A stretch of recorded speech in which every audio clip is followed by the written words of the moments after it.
Assalamualaikum warahmatullahi wabarakatuh. Ensiklopedia Al-Fatih kembali ke hadapan Anda untuk berbagi info Islami. Semoga menginspirasi aktivitas Anda hari ini. Dan jangan lupa klik tombol subscribe dan aktifkan notifikasi tombol lonceng agar tidak tertinggal berita terbaru dari Ensiklopedia Al-Fatih.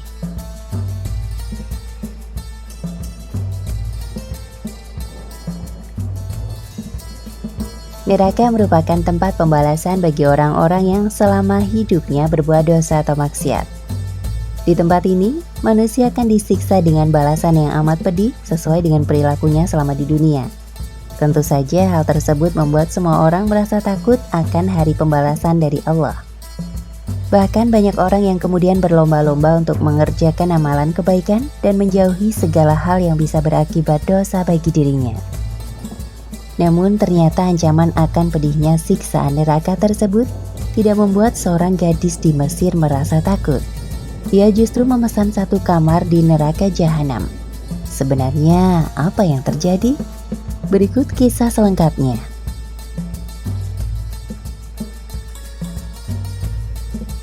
Kisah tersebut bermula pada suatu hari, seorang gadis berusia sekitar 20 tahun di Mesir menaiki bis mini yang bertujuan ke wilayah Iskandaria. Ternyata meskipun tempat ia tinggal terkenal dengan tradisi keislaman, namun ia menggunakan pakaian yang tidak menutup aurat dan justru menyolok mata. Hal ini karena gadis tersebut sudah terpengaruh dengan cara hidup barat. Pakaian yang dikenakannya itu agak tipis dan terlihat seronok, sehingga memperlihatkan bagian yang seharusnya disembunyikan dari pandangan orang yang bukan mahramnya. Tentu saja pandangan seperti ini mengganggu dan tidak membuat nyaman bagi orang lain. Hal ini juga dirasakan oleh seorang tua yang rambutnya sudah beruban. Merasa risih dengan penampilan si gadis, orang tua tersebut menegurnya dengan berkata, "Wahai pemudi, alangkah baiknya jika kamu berpakaian yang baik, yang sesuai dengan ketimuran dan adat serta agama Islam kamu. Itu lebih baik daripada kamu berpakaian begini, yang pastinya akan menjadi mangsa pandangan liar kaum lelaki." Nasihat orang tua tersebut. Akan tetapi bukannya sadar dengan kesalahan yang telah dilakukannya. Si gadis itu justru memberikan jawaban dengan nada mengejek. "Siapalah kamu, hai orang tua? Apakah di tangan kamu ada anak kunci surga? Atau adakah kamu memiliki jenis kuasa yang menentukan aku bakal berada di surga atau neraka?" Perkataan menyakitkan tersebut tentu saja mengiris hati yang mendengarnya. Setelah mengatakan hal itu, si gadis tertawa.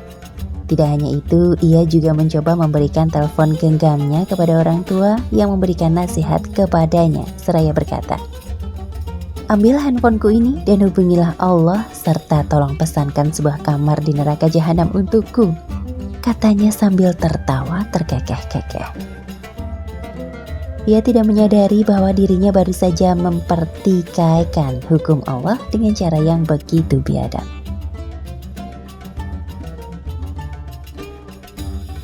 Mendengar jawaban yang demikian membuat si orang tua sangat terkejut.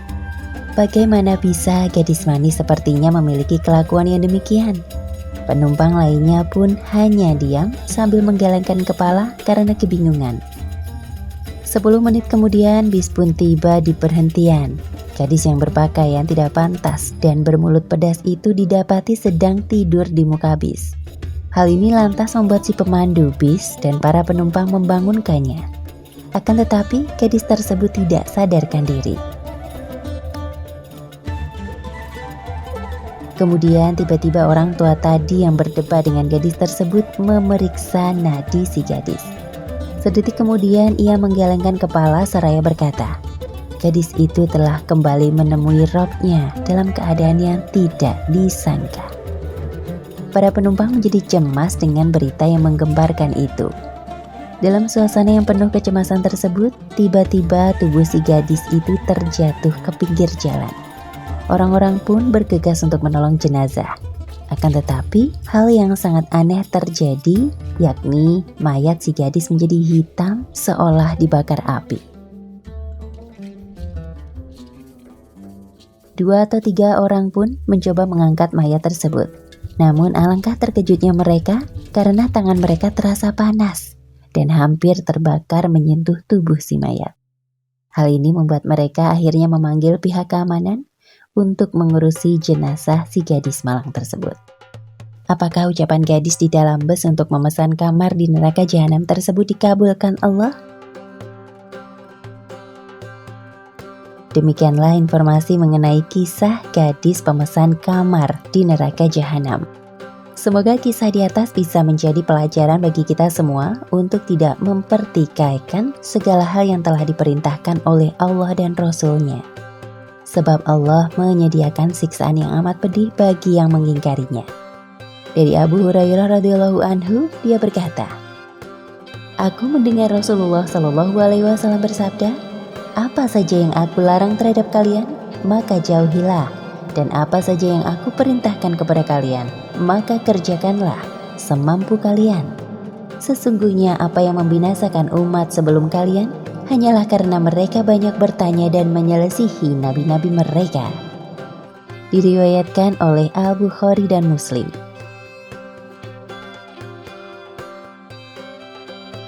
Hadis di atas adalah redaksi seperti itu diriwayatkan oleh Muslim dan At-Tawawi dari riwayat Az-Zuhri dan Sa'id bin Al-Musayyib dan Abu Salamah dari Abu Hurairah radhiyallahu anhu. Hadis di atas juga diriwayatkan dari beberapa jalan dari Abu Hurairah radhiyallahu anhu dengan lafaz, "Biarkanlah aku terhadap apa yang aku tinggalkan kepada kalian.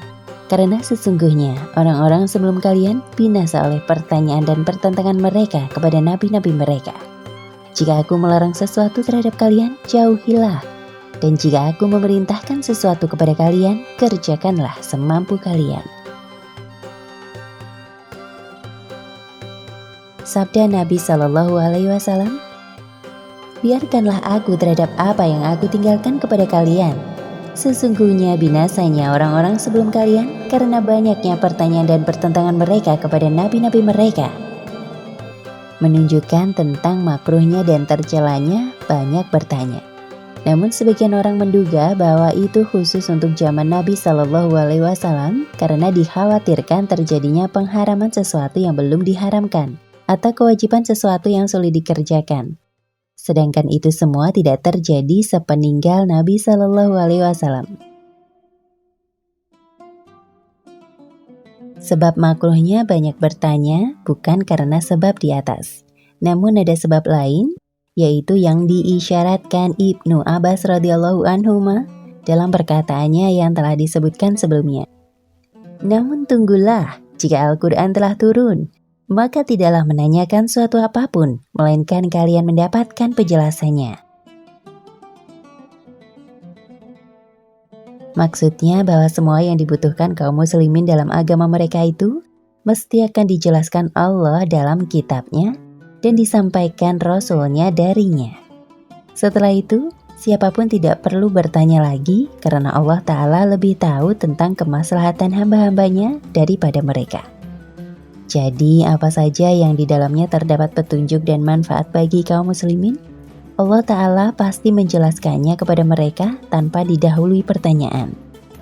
Seperti difirmankan Allah Ta'ala, "Allah menerangkan hukum ini kepada kalian agar kalian tidak sesat."